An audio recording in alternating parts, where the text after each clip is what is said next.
स्थानिक स्वराज्य संस्था निवडणुकीच्या पार्श्वभूमीवर आम आदमी पक्षाची वडाळी प्रभाग क्रमांक 9 प्रदेश संघटन सचिव ॲडव्होकेट मनीष मोडक यांच्या अध्यक्षतेखाली अमरावती महानगर अध्यक्ष डॉक्टर पंकज कावरे, ओमसिंग शेखावत यांच्या उपस्थितीत नागेश लोणारे यांच्या निवासस्थानी आढावा बैठक घेण्यात आली। वडाळी प्रभाग क्रमांक 9 मधून आपचे युवा अध्यक्ष नागेश लोणारे यांनी दावेदारी केली। या प्रसंगी पक्षाच्या लोकप्रिय धोरणाचा व जनसामान्य माणसाचा वाढता प्रतिसाद लक्षात घेता सामान्य माणसाच्या समस्या निवारणासाठी महानगरपालिका येथे यश संपादन करावे याकरिता संघटन मजबूती मार्गदर्शन करण्यात आले। सर्वसामान्य जनता आम आदमी पक्षास विश्वासास पर्याय म्हणून पाहते आहे। संपूर्ण जिल्ह्यातील ग्रामीण तसेच शहरी भागातील लोक स्वतःहून पुढे येत आहे। शिक्षण, आरोग्य व मूलभूत सोयी सुविधा विकासासाठी आम आदमी पक्ष निवडणुकी जिंकेल असा विश्वास ॲडव्होकेट मनीष मोडक व महानगर कार्यकारिणीच्या वतीने व्यक्त करण्यात आला।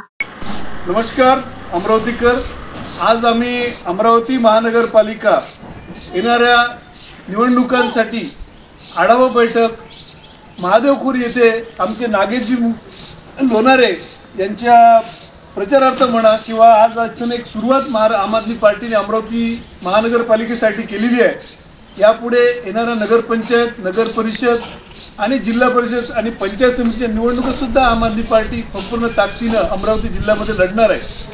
अमरावतीमध्ये भ्रष्टाचाराने ग्रस्त असलेली महानगरपालिका, भाजप शासित प्रशासकाच्या माध्यमातून झालेल्या अनेक भ्रष्टाचाराच्या घटना, 3000 कोटीचा अपहार केल्याच्या घटना, सर्वसामान्य नागरिकांना मिळत नसलेल्या मूलभूत सुविधा, या सर्व मुद्द्यांना घेऊन आम आदमी पार्टी इथले सर्व कार्यकर्ते पूर्ण ताकदीनिशी आज सर्व विरोधक एका बास्केटमध्ये एका बाजूने असलेले हे महानगरपालिका म्हणून राज्याची जी लोकशाहीला एक काळीमा पासणारे आज एक काम चाललेलं आहे। भ्रष्टाचाराचं एक मोठं काम इथे होत आहे।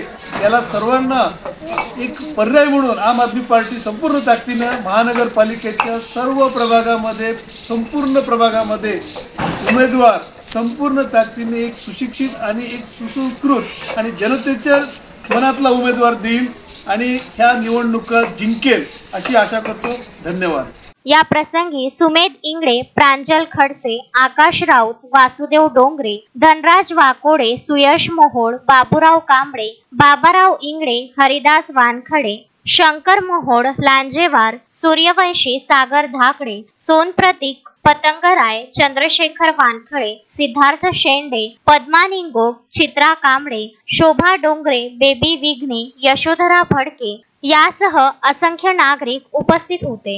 अमरावती महानगरपालिकेच्या अनुषंगाने आज महाराष्ट्र राज्याचे संघटन सचिव ॲडव्होकेटजी मनीषजी मोडक व अमरावती महानगर अध्यक्ष पंकजजी कावरे व ओमसिंग शेखावत साहेब आज या प्रभागातील आढावा बैठक म्हणून या मूलभूत सुविधेवर आज पाहणी करण्यात आली आणि इथले बऱ्याच वर्षापासून प्रलंबित असलेल्या मूलभूत सुविधेवर आम आदमी पार्टी हे निश्चितच काम करेल असे याच निमित्त सांगण्यात आले। आणि शिक्षण, आरोग्य, वीज पाणी हे दिल्लीमध्ये, पंजाबमध्ये जे आम आदमी पार्टीतून जनतेला मिळत आहे तेच आमचं विजन महाराष्ट्रामध्ये देण्याचं मत आहे। आणि अशीच मूलभूत सुविधेवर आज मनपामधून आपण जेवढं काही मूलभूत सुविधा नागरिकांपर्यंत पोहोचवता येईल याकरता आम्ही सर्व इथे जमलेलो आहोत आणि इथेच मी थांबतो। जय भीम, जय भारत। Vidarbha news bureau, Amravati.